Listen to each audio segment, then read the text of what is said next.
Long ago in the busy market of Amunda, right at the center of everything, stood a very luxurious, beautiful, and unique artistry shop. It was unlike anything anyone had ever seen. "This place is too beautiful," Amaka said, looking around with her mouth slightly open. "I doubt if there is any city that has this kind of artistry studio." "Let's just say this is the best in the whole wide world," Ruth replied, smiling as she held Amaka's hand while they walked into the shop.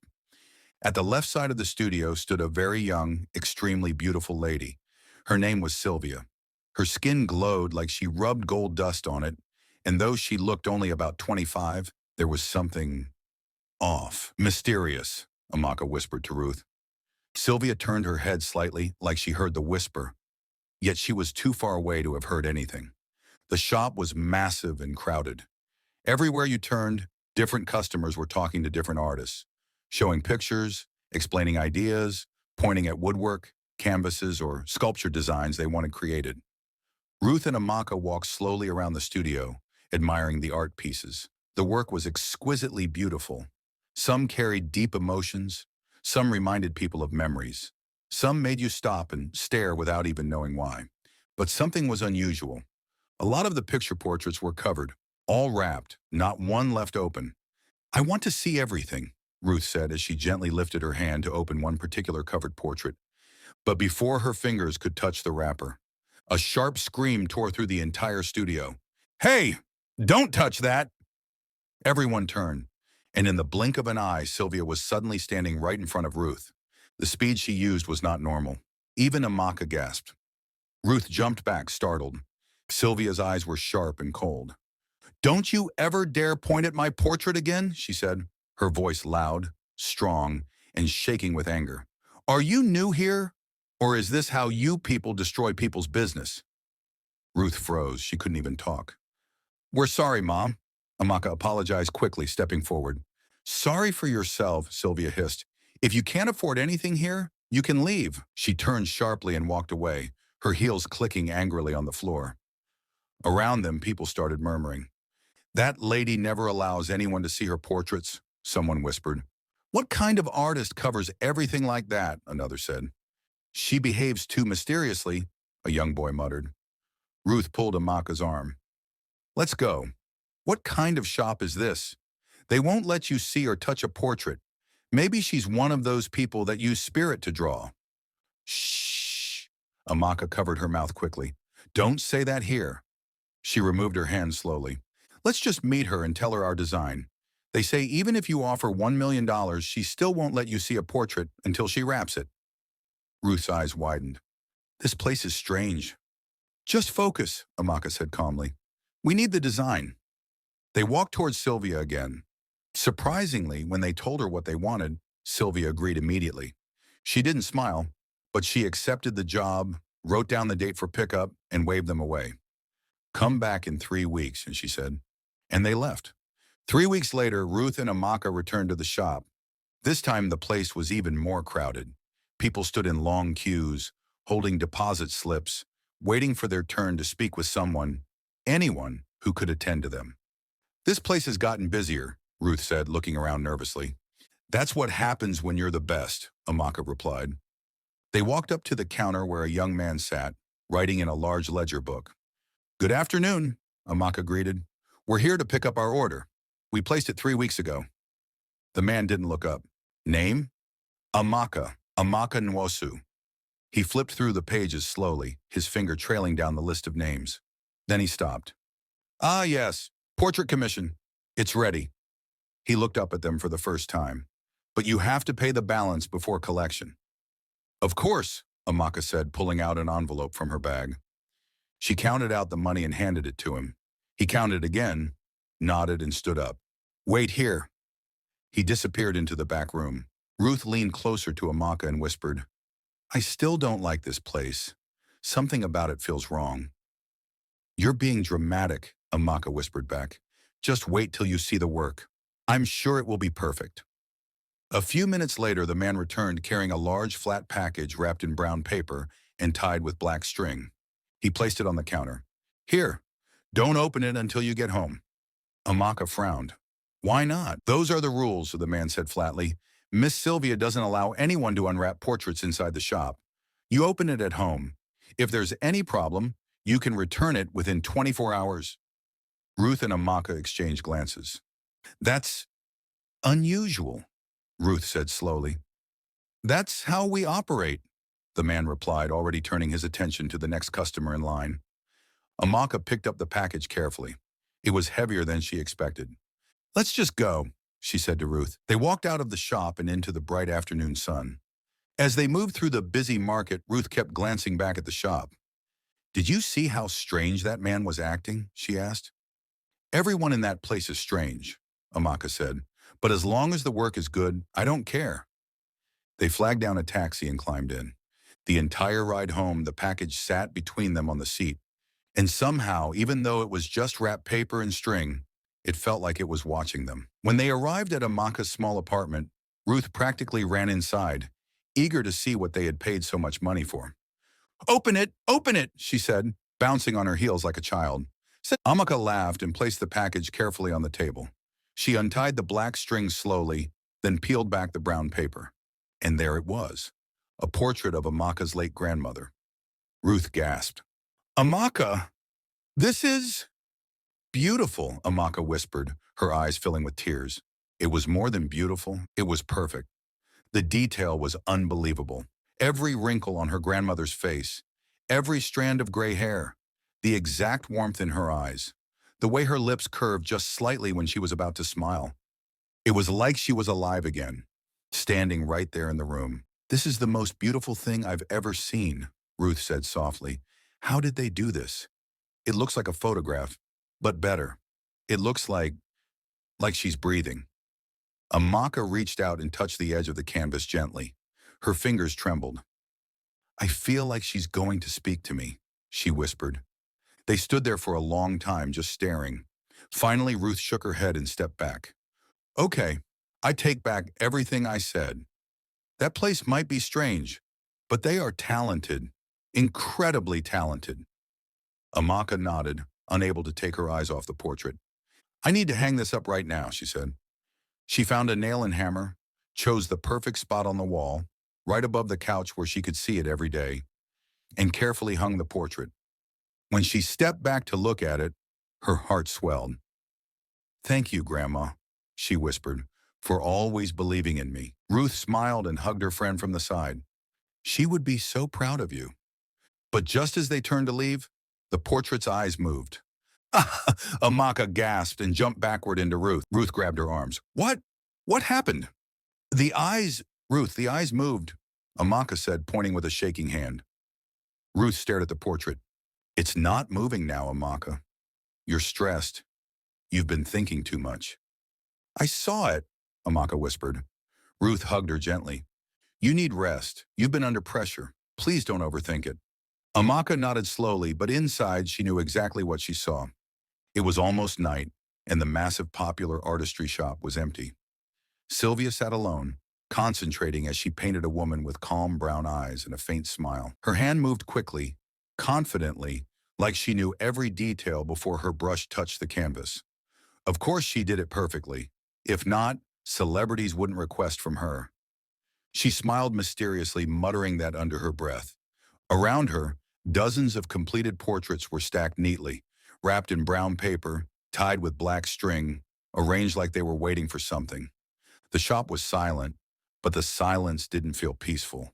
It felt expectant. Just then, the door opened slowly with a soft metallic click. Sylvia stiffened. Martins walked in carrying a large black shopping bag. He looked tired from work, his shirt sleeves slightly rolled up, his tie loosened. At 33, he carried himself with so much calmness, he was a banker, and Sylvia's boyfriend. I thought you would have closed by now, Martin said, walking in fully. Sylvia stood quickly and rushed to cover the painting she was working on.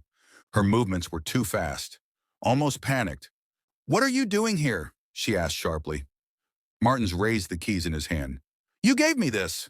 Remember? I still have the spare key. Sylvia didn't reply.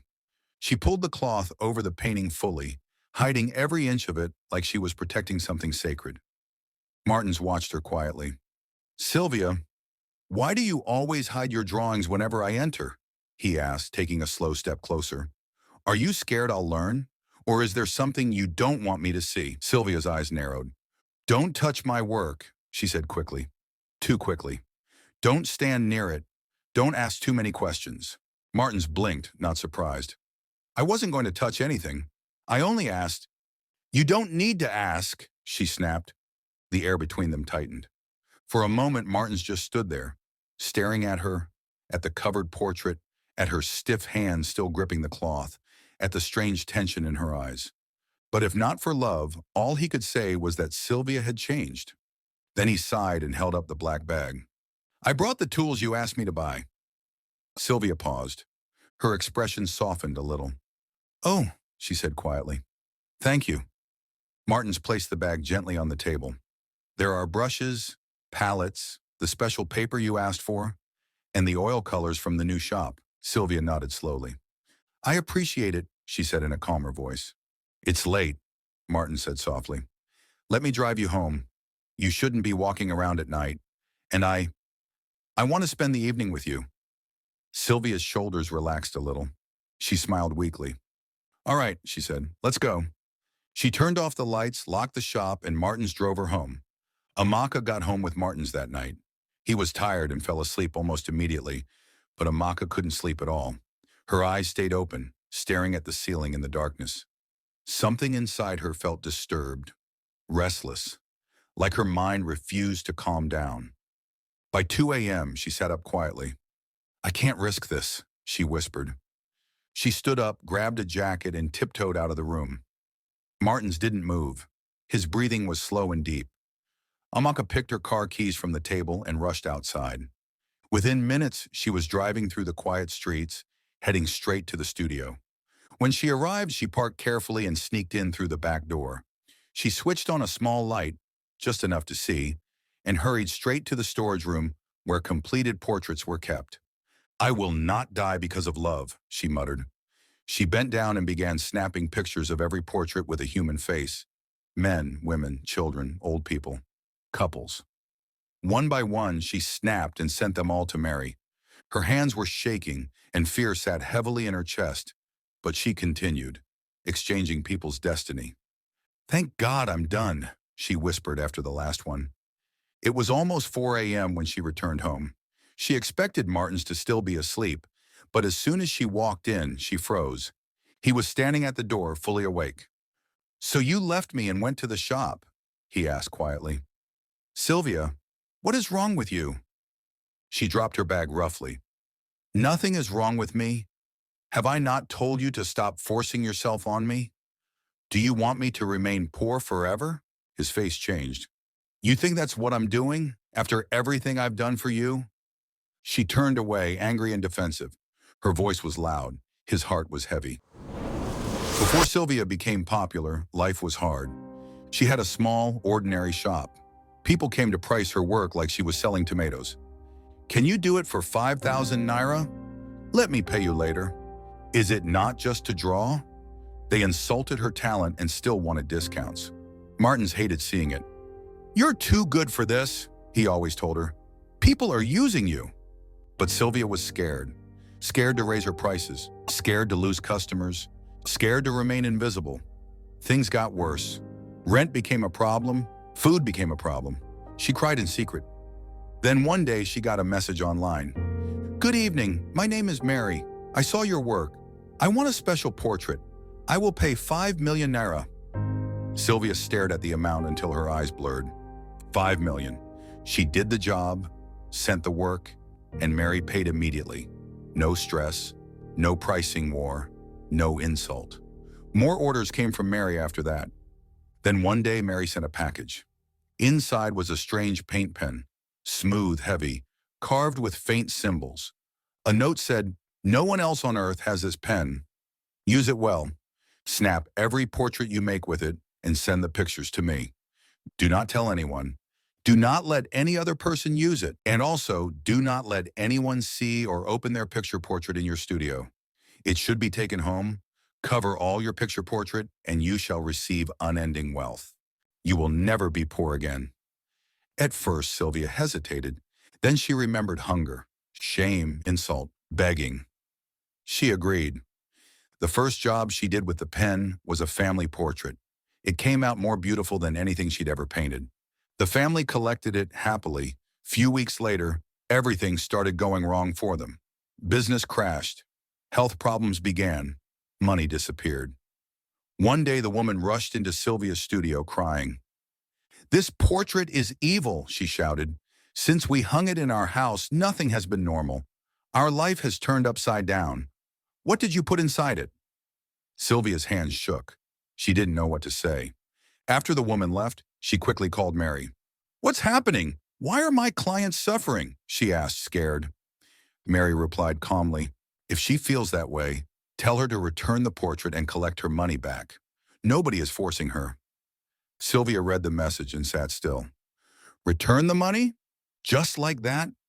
She thought about all the years she had been poor, all the times people looked down on her, all the nights she cried. Has that woman not tasted poverty before? Sylvia thought bitterly. In fact, she wished some people would feel poverty so they would stop judging those who are trying to escape it. She didn't call the woman back. She kept the charm pen. She kept painting. She kept snapping. She kept sending the pictures to Mary. More clients began to suffer. More money entered her account. She pretended not to see the link. Martins followed Sylvia into the house after the 4 a.m. argument. He didn't speak. He just sat on the edge of the bed thinking. She really believes I want her to remain poor, he whispered to himself. Sylvia went into the bathroom to bathe. Her phone buzzed on the table. At first, Martins ignored it. Then he saw the name on the screen. Mary. He picked up the phone slowly and opened it. Dozens of portrait pictures filled the chat. All kinds of faces. All snapped clearly. All sent between 2 a.m. and 4 a.m. He scrolled up and saw older messages. I've sent all the portraits. Good. More doors will open for you. They are ready for collection. Their destinies are strong. His chest tightened. So this is what you're doing, he whispered. After everything. He dropped the phone where he found it, picked up his car keys and left for work early, confused and heartbroken. Later that morning, Sylvia went to the studio as usual. The place was crowded to the point of suffocation. People filled the space, talking, waiting, arguing, paying. Some didn't even realize she was the owner. They just saw her walking around and assumed she was another worker. One of her staff hurried to her. Ma, it's not even 10 a.m. yet, and we already have over 400 orders, he said, both from walk-in customers and online. The senator and his family are waiting in the VIP room. They said they don't want to stay long. Okay, Sylvia said, trying to stay calm. I'll see them now. She went into the VIP area. The senator, his wife, and 2 grown children sat there. We've heard about your work, the senator said. We want a family portrait. Price is not a problem. We just want the best. Sylvia told them the price. It was very high. They didn't complain. Transfer made, agreement sealed. She went straight to her private painting room, closed the door, and brought out the charm pen. Her hand moved fast. In a short time, the senator's family appeared on the canvas, shining and perfect. She snapped a picture and sent it to Mary. Mary called immediately. This one is strong, she said. I will take it to where it belongs now. They are important people. You have done well. Sylvia said nothing. She just placed the pen carefully back into its cup and covered it. Then she checked her laptop. Orders, emails, messages. She was overwhelmed. To calm herself, she picked up her phone and called Martins. I'm sorry about this morning, she said softly. I didn't mean those things. I miss you. He was quiet for a moment, then sighed. It's okay, he said. I forgive you. For a moment, he removed the thought of exposing her. He convinced himself she was just stressed. That evening, Sylvia closed the shop and went home. Martins came over too. At first, things were peaceful. They talked about normal things, ate together, tried to laugh. But the peace didn't last. Martin's voice became serious. Sylvia, look at what is happening to some of your clients, he said quietly. You know some of them are suffering. You know it, and you are still doing this. Is this just art to you now, or something else? She frowned. You've started again. You always find a way to make me look like the bad person. I'm not calling you bad, he replied. I'm saying you've changed. You used to care about people. Now it's like money is the only thing you see. She stood up, her anger rising. And you, she said, you are more evil than me. You say you support me, but you're angry that I'm finally bigger, richer, more recognized. You are a liar. Pain flashed across his eyes. Oh, I'm the liar, he said slowly. Then how about this? He walked quickly to her bag and grabbed the small cup where she kept the charm pen. Sylvia, leave that, she shouted, fear entering her voice immediately. Don't touch it. This is the secret, right? He said, lifting the cup. This pen, this thing you've been hiding. This is what you chose over your own soul. He tried to hold it away from her as she rushed forward. In the struggle, the cup slipped. It fell, hit the tile. The pen flew out and snapped in two with a sharp crack. Everything went quiet. Sylvia froze. Her eyes grew wide with horror. You shouldn't have touched that, she whispered. You've destroyed me. Before Martins could move toward her, her fingers stiffened. Sylvia? He said, voice shaking. Her skin began to harden from her toes upwards.